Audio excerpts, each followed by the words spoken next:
Peanut butter and jelly is a sandwich staple. But to get a little creative with the classic, we're heading into the Backyard Peanut Butter Company, operated by a Stratum couple out of their home. Our motto is no more boring peanut butter. We really think the peanut butter aisle is super uninteresting and it's always the same. And so we wanted to bring maximalism, like that more is more mentality, to peanut butter. We really just sort of got on this train and this role of pushing the boundary of what flavors could be. Grocery stores may only offer smooth and crunchy, but here they're mixing up all kinds of peanut butter. From the savory Buffalo Crunch and everything bagel to the slightly sweet chocolate banana walnut and triple chocolate chip. It's a lot of fun. I love it. We spend a lot of time in the kitchen just mixing things and getting friends and family to try stuff. My favorite is the s'mores. It has the kind of unexpected chocolate-covered graham cracker and the crunchy marshmallows.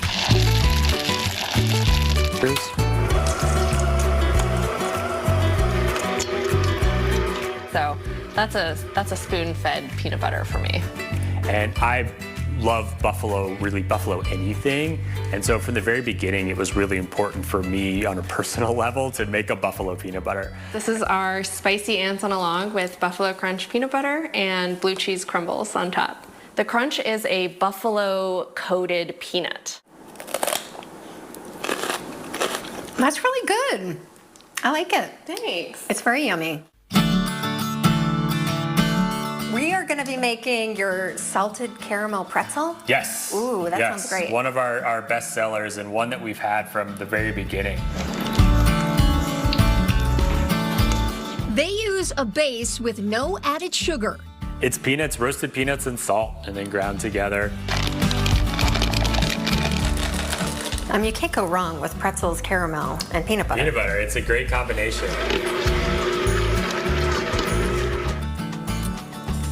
It's hard to talk after you have the peanut butter, but it's good.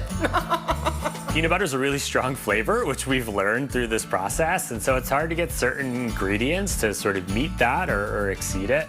And so we've had to say no to a couple of flavors that we've tried really hard with, such as coconut. With a dash of cayenne, the Mexican hot chocolate brings the heat. That does have a kick. And people are just nuts about their most unusual flavor, the dill pickle. During the Great Depression, people would eat pickle and peanut butter sandwiches. Our daughter has made her own concoction, so she likes the dill pickle peanut butter and strawberry jam. It's actually, it's very surprising.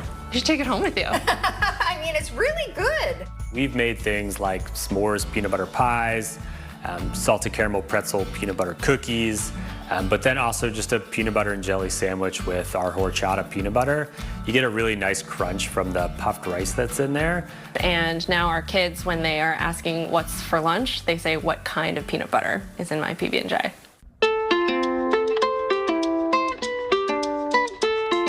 You can't have a PB&J without the jelly, and at the home of Laurel Hill Jams and Jellies in Bedford, they're crafting small batches of the standards.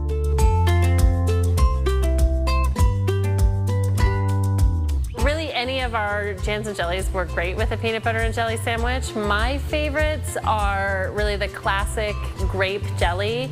I mean, it's very nostalgic, love that flavor. The other one I love is strawberry. I grew up in a family that did a lot of canning, a lot of preserving, and jams and jellies were part of that. But it is very satisfying when you get to this part. You know you're almost to the end.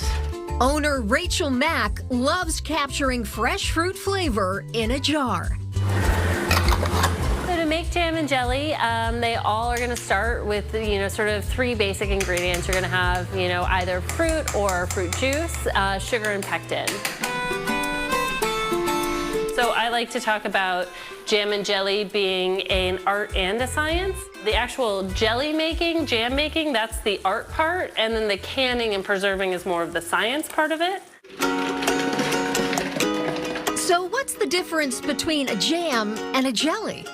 I love answering that question when we get it at events. We get it all the time. And it's really simple. It's just that jam is made with fruit. So you're gonna make that with your whole fruit. So it will have chunks, a little bit thicker texture. And then jelly is made with fruit juice. Rachel tries to use local ingredients as much as possible. We also pride ourselves at Laurel Hill by having some really unique flavors. So we have a line of tea jellies. So that includes an Earl Grey tea jelly, a chai tea jelly. We also have a raspberry lavender tea jam. Laurel Hill has a line of cocktail jellies. Some really fun flavors there. We have a pina colada, a screwdriver, sangria, and one of my favorites was the margarita. And then we also have a line of wine jellies, which are really delicious. We're a New Hampshire-based company. We always love supporting other New Hampshire-based companies. So our wine jellies, we actually partner with Summit Winery out of Westmoreland, New Hampshire to source all of our wines. I use the rosé jelly quite often.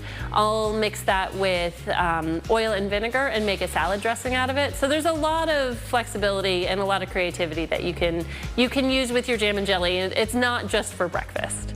Spread the word. No matter how you slice it, these small Granite State businesses say they can help create the ultimate PB&J. Well, cheers. Cheers.